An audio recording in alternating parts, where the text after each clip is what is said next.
kitchen where today we are making ketchup. Why are we making ketchup? The same reason we're making other things, to make it taste better, higher quality, and take things out of it that we don't want in our foods. The word ketchup is actually from two Chinese words, ketchup, which started as a fish sauce. It was made from mussels, oysters, walnuts, figs, all of those things put together. It evolved into other things. It never had tomatoes in it. And then somewhere in the 1800s, a scientist used tomatoes, also called love fruits, to make ketchup. And so here we are today with this recipe. It's probably the most simple recipe that there is. There's lots of other methods. You can ferment it. Maybe down the road we'll do that. But for today, we're just going to start with this simple recipe. For tools, I have a knife to cut up my garlic, a mortar and pestle to smash it down into paste if I want, or a garlic press, and we're just going to go over all three of those methods, and that's going to depend on how you like your consistency and texture. I have 1/4 cup of water. This is about 6.5 tablespoons, 6.5 ounces, not tablespoons, ounces of tomato paste, and you can see that recipe down in the description. There will be a link to the video. This is our apple cider vinegar. Also a link to that video down in the description, and that's 3 tablespoons. This is 1 tablespoon of local honey that I got at the farmer's market. I love the farmer's market. You'll hear me say it a lot. This is 1/2 teaspoon of sea salt. You can use kosher salt. You can use pretty much any salt you want. And then you can use whole garlic, fresh garlic, 1 clove, or 1/2 teaspoon of garlic powder if you don't like working with fresh garlic, or you just don't happen to have any on hand and you want to make your ketchup. So that's your preference, really. I'm going to use the fresh. The first thing I'm going to do is prepare the garlic, even though I don't use it first, because I want it to be ready to go when I need it. I've already pulled 1 clove off and peeled it and took the little end off. And the first thing I'm going to do is I'm just going to cut it. And you can continue cutting it into little tiny diced pieces if you don't have a garlic press or a mortar and pestle. I want mine to be a paste. And the reason that I want mine to be a paste is because in the final product, it's not going to be cooked down, and so you'll get bits and chunks. And if you like your ketchup really smooth, that's what you'll want. If you don't mind the chunks, you can just leave it in however consistency chunks that you've cut up, or through the garlic press. So I'm going to take the back of my knife, not the sharp part, because it'll dull your knife if you use the sharp part, and just scrape that off. Now, in my pestle, I have my pressed garlic. I'm going to take this and just kind of grind it down a little bit further until I've got more of a paste and less chunk. That way my ketchup will be smooth, because this is the only ingredient in this recipe that is not just a smooth paste or liquid from the start. All right. So the other thing you can do if you don't have any of these tools is you could take your garlic clove, you could smash it down with your knife. You could take the salt you're already going to use as an abrasive and start rubbing it down and smash it down until it turns into a paste. So that's also another option.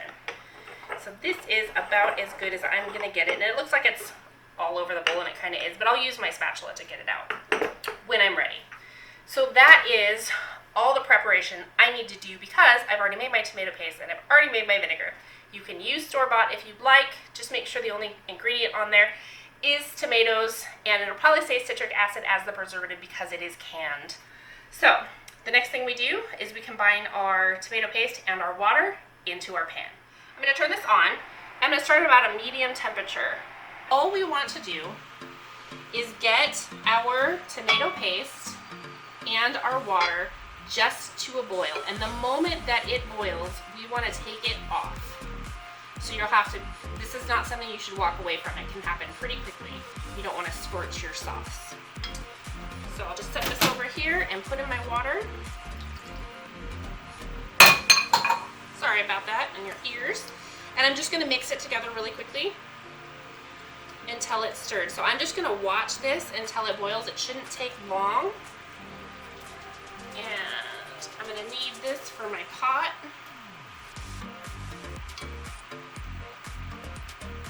Actually, now that I think about it, I'm going to move it over here.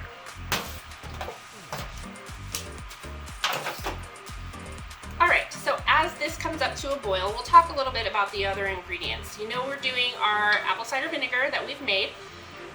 The honey I'm using as a sweetener is my choice. You can use coconut sugar, you can use cane sugar, you can use regular old white sugar if you'd like. I'm using this. I would like to avoid high fructose corn syrup, which I can't even say right now. That's what's in most of your grocery store ketchups. You can find a natural ketchup, and if you'd like to go buy it, then go buy it if you don't want to go through the making of it. I highly encourage you to do it this way to get your good flavor and quality. But high fructose corn syrup is not the best sweetener for our bodies. We don't want our ketchup to be candy, really. It doesn't need to be candy, and it's one of those things that we start out as kids eating ketchup with everything, and then we have this, our body just adjusts to that sweetness, and it's harder to break away from that. So if we just turn that ship and start using natural sweeteners that isn't high fructose corn syrup, and use things like honey or maple syrup even, I've seen that in recipes before, or sugars, coconut sugar, you're going to be a lot better off. And you get to control how much you put in there, because then you don't have as much either. And if you don't like your ketchup as sweet, great, don't put as much in there, it's perfect. So it's starting to simmer, I can see a bubble, but I know it's not completely boiling. We're almost there, and I'm just being really careful about it because I don't want it to scald or overcook. We're just heating it up. Okay, that's already done. So I'm taking this off. I'm going to turn off my cooktop and gently move it over so that I can show this to you. There we go. Here's what we've got so far. It's just heated, and that's the water and the paste only. The next thing we do is add all of our other ingredients. So I'm going to scrape all these good little bits of garlic off of this, as much as I can get, because I want that good flavor in there. And again, the garlic, it can be as big a chunks or as small a chunks as you want. Again, you can use powder if you'd like. You can use more garlic if you really like that little bit of bite, and that's really what it does, is it gives it a nice little bite by being raw garlic that isn't the powder. Okay, we're gonna stir that. We're gonna add our honey. And there's no special trick at this point. You're really just adding in all of your ingredients.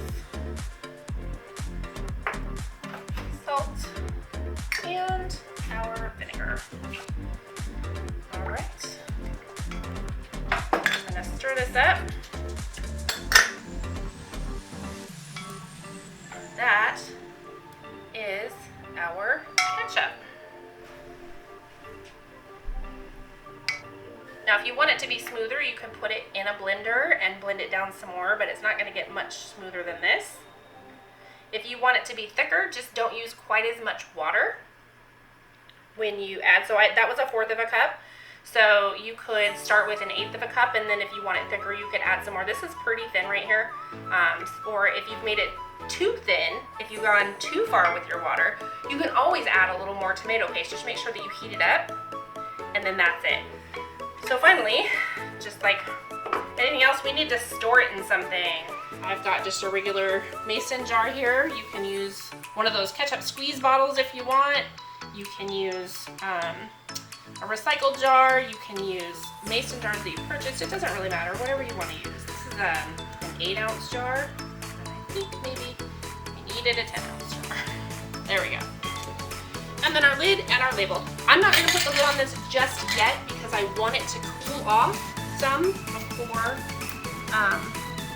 before I put it in the fridge. So I'm going to let it sit like that and let it cool off for a little bit and put it in the fridge. Other than that, I just need to clean up. Nobody likes to do that. If you liked today's episode, please hit that like button. If you enjoy this sort of content, please consider subscribing to our channel. For notifications, hit the bell. As always, the recipe and ingredients are down in the description below. If you'd like to suggest content or there's a recipe you'd like to see made, please put it down below in the comments. And as always, from our kitchen to yours, let's make food from food.